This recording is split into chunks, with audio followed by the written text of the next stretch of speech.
Hello student, welcome back to my YouTube channel study with Prakash sir Dungarpur. प्यारे विद्यार्थियों, आज हम पढ़ेंगे बोर्ड परीक्षा के महत्वपूर्ण प्रश्न, संसाधन एवं विकास। इन प्रश्नों को ध्यान से देखें और अच्छे से समझने का प्रयास करें ताकि आप लोगों को एक ही बार में अच्छे से ध्यान में रह जाए और आप परीक्षा में बहुत अच्छे से कर पाएं। तो आइए शुरू करते हैं आज का ये महत्वपूर्ण वीडियो। लो एस्क किस प्रकार का संसाधन है? नवीकरण योग्य, प्रवाह या फिर जैव या अनवीकरण योग्य संसाधन? तो सही उत्तर है अनवीकरण योग्य संसाधन लो एस्क है। नेक्स्ट है, ज्वारीय ऊर्जा निम्न में से किस प्रकार का संसाधन नहीं है? पुनः पूर्ति योग्य, अजैव, मानवकृत या फिर अचक्रीय? तो ध्यान रखना है, ज्वारीय ऊर्जा किस प्रकार का संसाधन नहीं है। प्रश्न में आप पढ़ते नहीं है पूरे और इसको अगर नहीं पढ़ा तो उल्टा हो जाता है, तो ये ध्यान रखना है, इसलिए प्रश्न को पूरा पढ़ना है। तो यहाँ पर सही उत्तर है अचक्रीय। अचक्रीय प्रकार का संसाधन नहीं है, यानी पुनः पूर्ति योग्य संसाधन है, अजैव है और मानवकृत है। नेक्स्ट है, पंजाब में भूमि निम्नीकरण का निम्नलिखित में से मुख्य कारण क्या है? गहन खेती, अधिक सिंचाई, वनोन्मूलन या अति पशुचारण? तो सही उत्तर है अधिक सिंचाई। यहाँ पर इसलिए पंजाब में भूमि निम्नीकरण का मुख्य कारण है अधिक सिंचाई। नेक्स्ट है, किस प्रांत में सीढ़ीदार सोपानी खेती की जाती है? पंजाब, उत्तर प्रदेश के मैदान या फिर हरियाणा या उत्तराखंड? तो उत्तराखंड पहाड़ी एरिया है, इसलिए यहाँ पर जो है सोपानीकृत यानी सीढ़ीदार खेती की जाती है। नेक्स्ट क्वेश्चन है, किस राज्य में काली मृदा मुख्य रूप से पाई जाती है? जम्मू और कश्मीर, राजस्थान, महाराष्ट्र या झारखंड? तो काली मिट्टी के बारे में आप लोगों को ध्यान रखना है, महाराष्ट्र में मुख्य रूप से काली मिट्टी है वो पाई जाती है। नेक्स्ट क्वेश्चन है, उत्पत्ति के आधार पर संसाधनों को निम्नलिखित भागों में बांटा जा सकता है? जैव या अजैव, नवीकरण योग्य या अनवीकरण योग्य, प्राकृतिक और मानवीय या फिर संभावित विकसित? तो उत्पत्ति के आधार पर अगर संसाधन को पूछें तो जैव और अजैव संसाधनों में बांटा जा सकता है। नेक्स्ट है, कौन अजैव संसाधन है? चट्टानें, पशु, पौधे या मछलियां? तो अजैव की बात कर रहे हैं तो निश्चित रूप से चट्टानें हैं वो यहाँ पर अजैव संसाधन है, पशु, पौधे और मछलियां जो हैं वो जैव संसाधन है। नेक्स्ट क्वेश्चन है, नवीकरण योग्य संसाधन पवन ऊर्जा, वन, जल या ये सभी? तो ये सभी हैं वो नवीकरण योग्य संसाधन है, ये ध्यान रखना है। नेक्स्ट क्वेश्चन है, अचक्रीय संसाधन है जीवाश्म ईंधन, पवन ऊर्जा, पशु या फिर मनुष्य? तो यहाँ पर सही उत्तर है जीवाश्म ईंधन अचक्रीय संसाधन है। नेक्स्ट क्वेश्चन है, रियो डी जेनेरो पृथ्वी सम्मेलन का आयोजन कब हुआ? 1990 में, 1991, 1992 और 1995? तो सही उत्तर है 1992 में रियो डी जेनेरो पृथ्वी सम्मेलन का आयोजन हुआ था 1992 में, ये याद रखना है। नेक्स्ट है, भूमि एक डैश डैश संसाधन है, तो एक प्राकृतिक, मानव निर्मित या फिर सौर ऊर्जा से निर्मित या इनमें से कोई नहीं? तो ये एक प्राकृतिक संसाधन है, भूमि एक प्राकृतिक संसाधन है। नेक्स्ट क्वेश्चन है, जलोढ़ मृदा निम्न में से किस फसल की खेती के लिए उपयुक्त होती है? गन्ना, चावल या फिर गेहूं या ये सभी? तो जलोढ़ मृदा जो होती है इसमें गन्ना, चावल और गेहूं तीनों की खेती के लिए उपयुक्त फसल है, इसलिए ग उत्तर हमारा सही होगा। नेक्स्ट क्वेश्चन है, लाल पीली मृदा कहां पाई जाती है? दक्कन के पठारी क्षेत्र में, मालवा के प्रदेश में, ब्रह्मपुत्र घाटी में या थार के रेगिस्तान में? तो सही आंसर है दक्कन के पठारी क्षेत्र में। दक्कन के पठारी क्षेत्र में लाल मृदा पाई जाती है। नेक्स्ट क्वेश्चन है, किस राज्य में लाल लेटराइट मृदाएं काजू की फसल के लिए अधिक उपयुक्त हैं? किस राज्य में, कौन से राज्य में, कौन सी मिट्टी लाल लेटराइट मिट्टी काजू की फसल के लिए अधिक उपयुक्त है? तमिलनाडु, आंध्र प्रदेश, केरल और ये सभी? तो इन सभी राज्यों में जो है वो लाल लेटराइट मृदाएं काजू की फसल के लिए अधिक उपयुक्त है। नेक्स्ट क्वेश्चन है चादर अपरदन के लिए कौन सा कारक उत्तरदायी है? जल, वायु, भूमिगत जल या हिम नदी? तो यहाँ पर सही आंसर हो जाएगा जल। चादर अपरदन के लिए ये कारक उत्तरदायी है। नेक्स्ट है रिक्त स्थान। पर्यावरण में पाए जाने वाले ऐसे पदार्थ या तत्व जिनसे मानवीय आवश्यकताओं की पूर्ति हो। पर्यावरण में, कहां पर? पर्यावरण में पाए जाने वाले ऐसे पदार्थ या तत्व जिनसे मानवीय आवश्यकताओं की पूर्ति हो क्या कहलाते हैं? संसाधन कहलाते हैं। जून 1992 में ब्राजील के किस स्थान या किस शहर में प्रथम अंतर्राष्ट्रीय पृथ्वी सम्मेलन का आयोजन हुआ? रियो डी जेनेरो में 1992 में ब्राजील के रियो डी जेनेरो में। नेक्स्ट क्वेश्चन है भारत का कुल भौगोलिक क्षेत्रफल कितना है? 32.8 लाख वर्ग किलोमीटर। सुमेशर द्वारा लिखित पुस्तक है स्मॉल इन ब्यूटीफुल। ये पुस्तक किसके द्वारा? सुमेश्वर द्वारा लिखित पुस्तक है। फसलों के बीच वृक्षों की कतारें लगाना क्या कहलाता है? रक्षक मेखला। फसलों के बीच में वृक्षों की कतारें लगाना क्या कहलाता है? रक्षक मेखला। नेक्स्ट है संसाधनों को तत्वों या पदार्थों के निर्माण में सहायक कारकों के आधार पर कितने भागों में बांटा जा सकता है? तो प्राकृतिक संसाधन और मानवीय संसाधन। नेक्स्ट है अनवीकरणीय संसाधन के कोई 4 उदाहरण दीजिए। कोयला, खनिज तेल, यूरेनियम और प्राकृतिक गैस ये अनवीकरणीय संसाधन में आते हैं, ध्यान रखना है। सतत पोषणीय विकास का क्या अर्थ है? सतत पोषणीय विकास का अर्थ है विकास पर्यावरण को हानि न पहुंचाए और वर्तमान विकास की प्रक्रिया भविष्य की पीढ़ियों की आवश्यकताओं की अवहेलना नहीं करें। यह सतत पोषणीय विकास कहलाता है। नेक्स्ट है काली मृदा की 2 विशेषताएं। काली मृदा बहुत महीन कणों अर्थात मृत्तिका से बनी होती है। गर्म और शुष्क मौसम में इन मृदाओं में गहरी दरारें पड़ जाती हैं जिनसे अच्छी तरह वायु मिश्रित हो जाती है। दूसरा है लेटराइट मृदा भारत के किन किन क्षेत्रों में पाई जाती है? तो यह मृदा कर्नाटक, केरल, तमिलनाडु, आंध्र प्रदेश, ओडिशा तथा पश्चिम बंगाल क्षेत्रों में पाई जाती है। कौन सी? लेटराइट मृदा। कर्नाटक, केरल, तमिलनाडु, आंध्र प्रदेश, ओडिशा और पश्चिम बंगाल। काजू की फसल उगाने के लिए सबसे अधिक उपयुक्त मृदा कौन सी है? तो लाल लेटराइट मिट्टी जो है वो काजू की फसल के लिए ज्यादा उपयुक्त होती है। भूस्खलन के लिए उत्तरदायी प्राकृतिक और मानव जनित कारक कौन से हैं? प्राकृतिक कारक है पवन और मानव जनित कारक है वनोन्मूलन। ये भूस्खलन के लिए उत्तरदायी कारक है।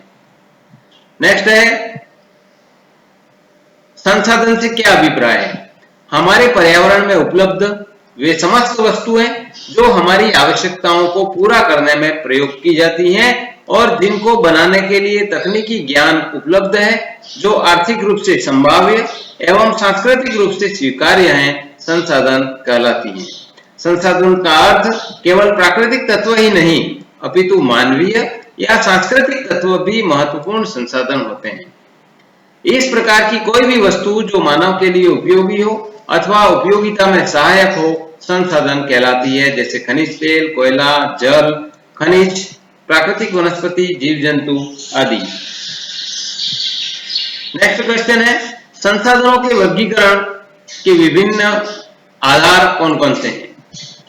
संसाधनों के वर्गीकरण के विभिन्न आधार, पहला है उत्पत्ति के आधार पर जैविक और अजैविक संसाधन। उत्पत्ति के आधार पर जैविक और अजैविक संसाधन। दूसरा है समाप्यता के आधार पर नवीकरण योग्य और अनवीकरण योग्य संसाधन। तीसरा है स्वामित्व के आधार पर व्यक्तिगत, सामुदायिक या फिर राष्ट्रीय एवं अंतरराष्ट्रीय संसाधन। चौथा है विकास की अवस्था के आधार पर यानी संभावी संसाधन, विकसित संसाधन, भंडार या संचित कोष। ये संसाधन का वर्गीकरण है। नेक्स्ट है नवीनीकरण, नवीकरण योग्य एवं अनवीकरण योग्य संसाधनों में अंतर स्पष्ट कीजिए। नवीकरण योग्य यानी नवीकरणीय संसाधन और अनवीकरण योग्य यानी अनवीकरणीय संसाधन। तो नवीकरण योग्य संसाधन ये वे संसाधन है जिनका पुनः उपयोग संभव है नवीकरणीय संसाधन में।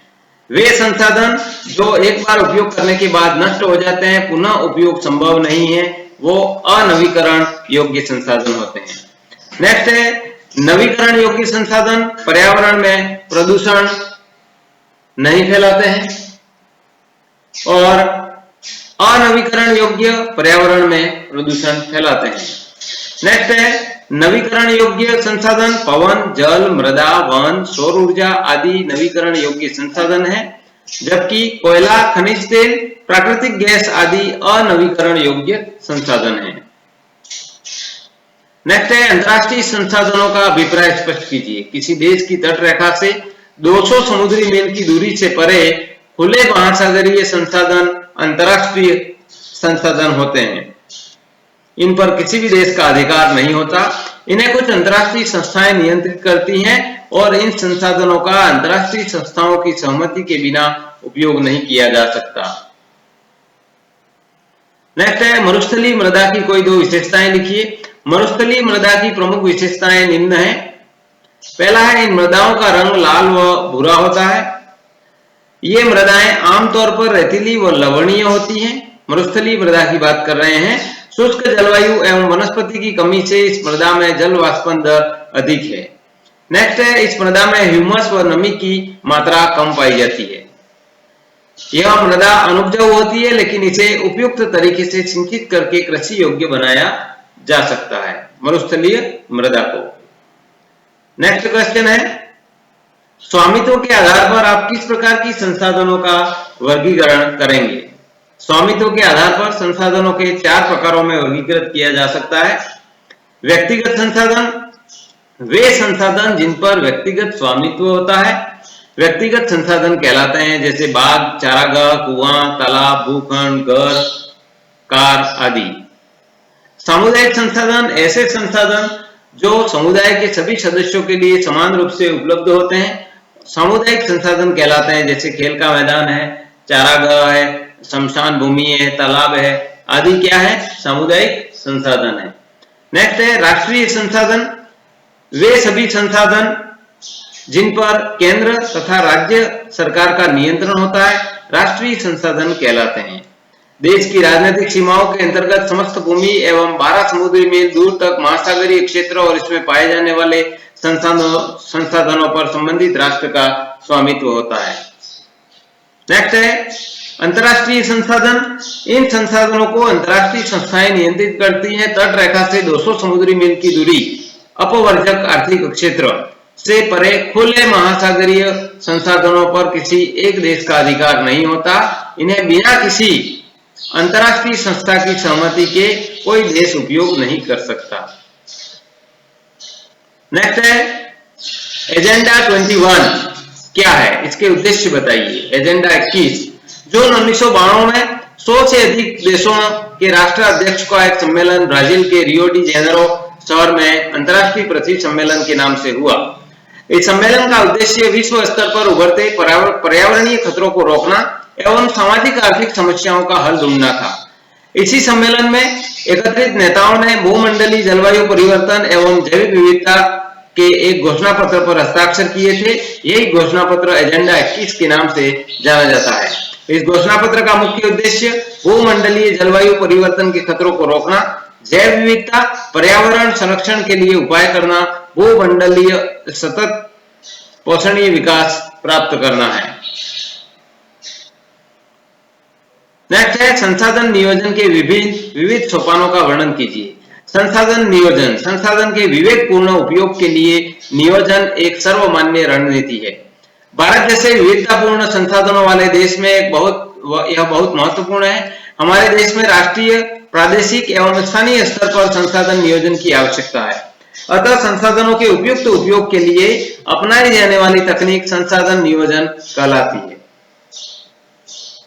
संसाधन नियोजन की प्रक्रिया सोपान, राष्ट्रीय, प्रादेशिक, स्थानीय स्तर पर संसाधन नियोजन करना आसान कार्य नहीं है। यह एक जटिल प्रक्रिया है जिसमें निम्नलिखित सोपान है। पहला है देश के विभिन्न प्रदेशों में संसाधनों की पहचान कर उनकी तालिका बनाना और इस कार्य में क्षेत्रीय सर्वेक्षण मानचित्र बनाना, संसाधनों का गुणात्मक एवं मात्रात्मक अनुमान लगाना और उनका मापन करना। नेक्स्ट है संसाधन विकास योजनाएं लागू करने के लिए उपयुक्त प्रौद्योगिकी, कौशल, संस्थागत नियोजन ढांचा तैयार करना। नेक्स्ट है संसाधन विकास योजनाओं तथा राष्ट्रीय विकास योजनाओं में समन्वय स्थापित करना। हमारे देश में स्वतंत्रता के पश्चात ही संसाधन नियोजन के उद्देश्य की पूर्ति हेतु प्रथम पंचवर्षीय योजना से ही प्रयास किए गए हैं। नेक्स्ट है भूमि निम्नीकरण को नियंत्रित करने के उपाय सुझाइए।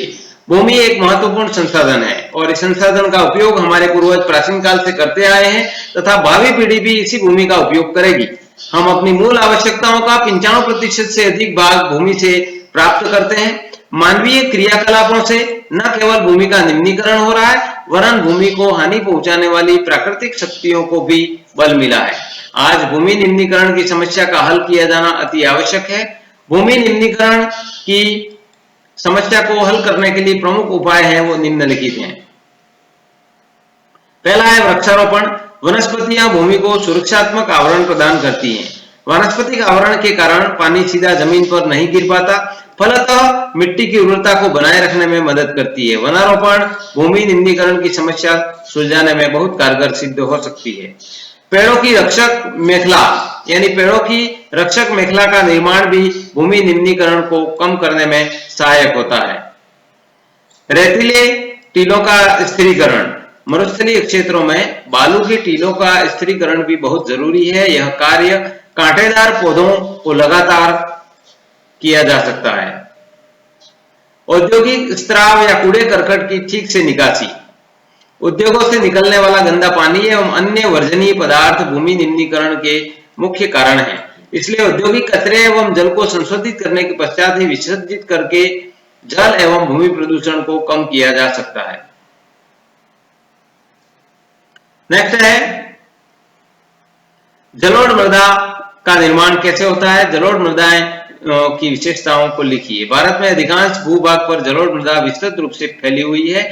यह हिमालय की तीन महत्वपूर्ण नदी तंत्रों सिंधु, गंगा, ब्रह्मपुत्र द्वारा लाए गए निक्षेपों से बनी है। पूर्वी तट के नदी डेल्टा भी जलोढ़ मृदा से बने हैं।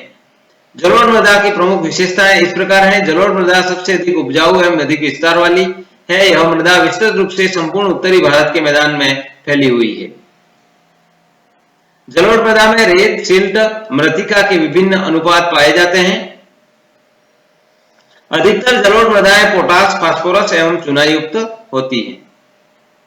जलोढ़ बहाकर लाई गई मृदा है। यह मृदा नदियों द्वारा बहाकर लाए गए निक्षेपों से बनी है।